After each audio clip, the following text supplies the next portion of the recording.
طلعت والطعن طوح دليله وللبذل الطعن صوت العليله بذل الطعن صوت العليله تقل ابويا وياكم اخذوني وحيده وام عليله لا تخلوني ولا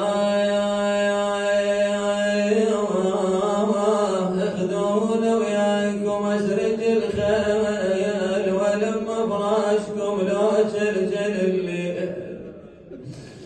ولي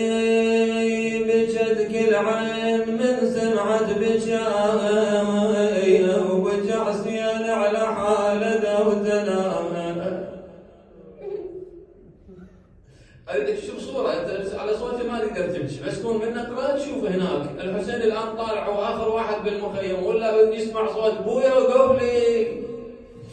يقول بجدك العين من سمعت بجاء وبجع حسين على حال ذوتنا تقل بجدك المبعوث طه اريد الطعن حطت رحاله ولي امر حسين وخوات حسين قام تلقى يريدا على الجمع يهودنا ولي وعلى برايق الحسين صبرا قال للخيم ردي تقول شلون ارد للبيت للدار ردي تقول شلون ارد للدار وحدي عبد الله الطفل خلوه ما عندي طلب ما تاخذوني لا تاخذوني بس خلوه هذا خليه هنا عبد الله الطفل خلوه عندي رضيع وخاف ان تتغير احواله يقول سكتوا ورجعوا للدار قالوا له طب وخلي نسد الباب قالت لا حتى ارى اخر ذره غبار من ضعن ابي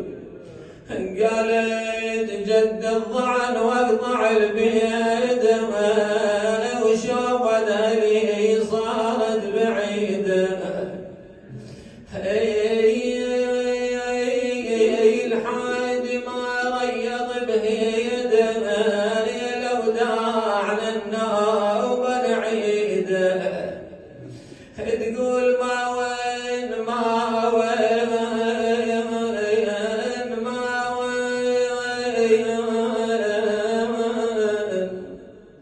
ما وين يقولوا لي تون شلون ما وين وما ندري بغن وين ما وين تبعت الضعن لان الضعن ما وين حتى يوم واقطعوا بيه حتى يوم واقطعوا